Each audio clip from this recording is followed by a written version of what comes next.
Concepto 2.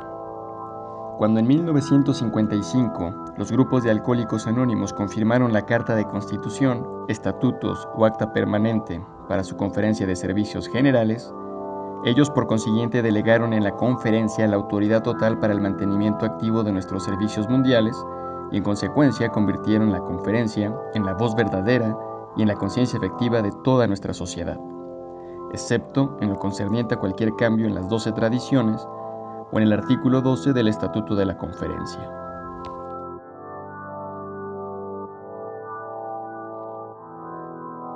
Es absolutamente evidente que los miles de grupos de Alcohólicos Anónimos y los muchos miles de miembros de Alcohólicos Anónimos esparcidos como están por todo el mundo no pueden por sí mismos manejar y dirigir realmente nuestros diferentes servicios mundiales. La conciencia de grupo está presente entre todos ellos, así como los fondos necesarios. El poder de los grupos y miembros para alterar su estructura de servicio mundial y para criticar su operación es virtualmente supremo. Ellos tienen toda la responsabilidad y autoridad finales que pueden existir. La operación es realmente de su propiedad, realmente les pertenece. Esto ha sido cierto desde cuando los grupos recibieron ese poder de los fundadores y los miembros antiguos en San Luis en 1955. Pero hacer recaer en los grupos de Alcohólicos Anónimos la autoridad y responsabilidad finales de los servicios mundiales no valdría para nada. Nada podría hacerse con esta única base. Para poder conseguir una acción efectiva, los grupos tienen que delegar la autoridad operativa en representantes de servicios escogidos y facultados para hablar y actuar en su nombre. La conciencia de grupo no puede ser escuchada a menos que una conferencia debidamente seleccionada tenga plena autoridad para hablar en su nombre acerca de la mayor parte de los temas de servicio mundial. De aquí que el principio de autoridad y responsabilidad ampliamente delegadas a los servidores de confianza debe estar implícito a cada nivel de nuestra estructura de servicio activo. Es esta la clara deducción de la tradición 2 de Alcohólicos Anónimos. Aún desde el comienzo, la norma ha sido delegar ampliamente la autoridad de servicio. Tenemos que recordar cómo en 1937, los grupos de Akron y New York nos autorizaron al Dr. Bob y a mí para crear servicios mundiales que pudieran difundir el mensaje de Alcohólicos Anónimos por el mundo entero.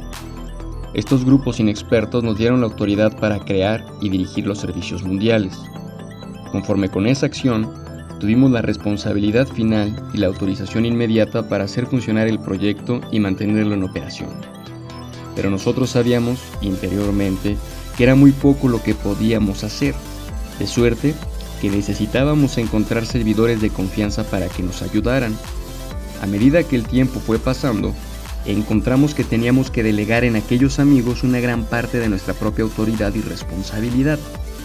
El proceso de la delegación fue de esta manera. Antes que nada, el Dr. Bob me transfirió casi toda su inmediata responsabilidad para la creación del servicio mundial.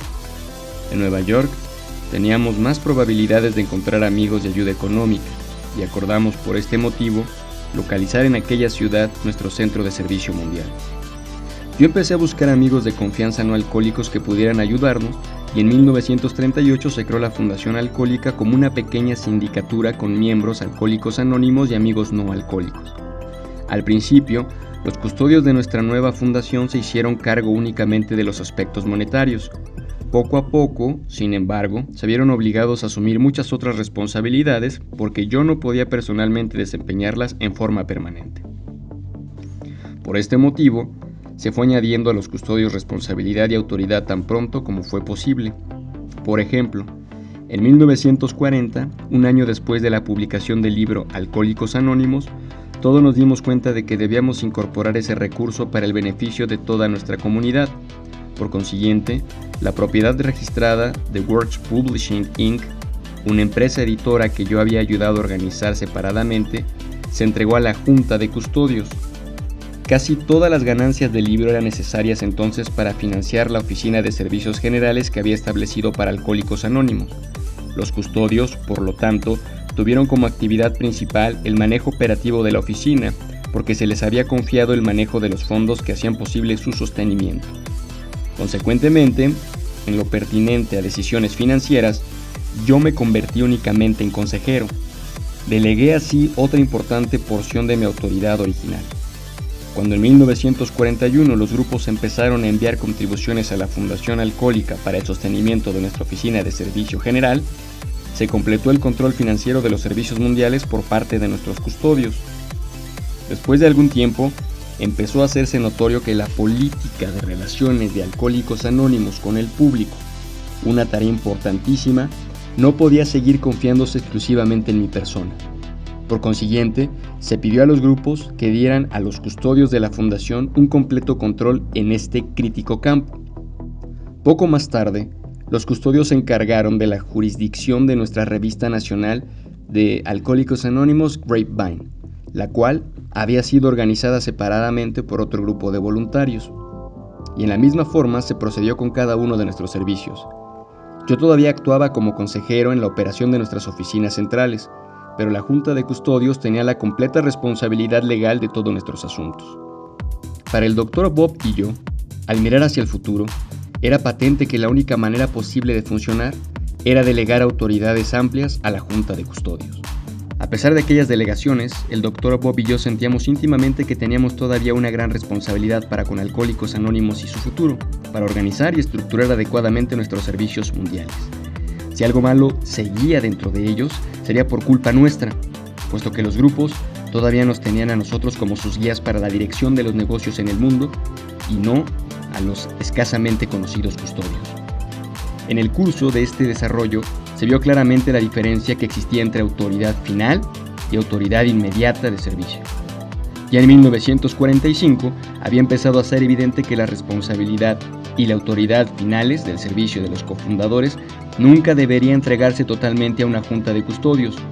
Es verdad que teníamos que dar a nuestros custodios una gran parte de la responsabilidad activa e inmediata, pero la responsabilidad final que compartíamos el Dr. Bob y yo sencillamente no podía ser transferida a una junta autonombrada, la cual era relativamente desconocida dentro de Alcohólicos Anónimos como un todo. Pero entonces, ¿dónde debíamos alojar la responsabilidad final del servicio mundial? ¿Y qué pasaría con la dirección que yo ejercía en asuntos de servicio mundial? La historia de Alcohólicos Anónimos nos muestra ahora el lugar donde está esta responsabilidad. En San Luis, el Dr. Bob y yo se la entregamos a los grupos. Pero no era suficiente que los grupos hubieran acordado aceptar su responsabilidad y autoridad finales de servicio. No importa qué autoridad tuvieran los grupos, ellos no podrían desempeñar sus responsabilidades sin delegar la mayor parte de las que tenían. Precisamente para atender esta necesidad, se le dio a la Conferencia de Servicios Generales de Alcohólicos Anónimos la responsabilidad total del mantenimiento del Servicio Mundial de Alcohólicos Anónimos y se convirtió así en la conciencia de servicio de Alcohólicos Anónimos como un todo. Exactamente en la misma forma que el Dr. Bob y yo habíamos encontrado anteriormente que era necesario delegar una gran parte de nuestra autoridad activa en los custodios, así los grupos de Alcohólicos Anónimos han hallado necesario delegar los mismos poderes a su Conferencia de Servicios Generales. La última palabra, la aprobación final en materias de gran importancia, no ha sido entregada únicamente a los custodios. Por la constitución de la conferencia, confirmada en San Luis, esta autoridad está ahora delegada en los grupos de Alcohólicos Anónimos y por consiguiente en su conferencia, un cuerpo que es una muestra representativa de nuestra sociedad. Por consiguiente, la Conferencia de Servicios Generales de Alcohólicos Anónimos, más cualquier sección formada posteriormente, ha llegado a ser para todo objetivo práctico la voz activa y la conciencia efectiva de toda nuestra sociedad en sus asuntos mundiales. Al hacer esta trascendental entrega, nosotros los antiguos miembros profundamente esperamos haber evitado los tropiezos que ha hecho fracasar, a menudo, tantas sociedades porque sus fundadores no delegaron y repartieron oportunamente su propia autoridad, responsabilidad y dirección.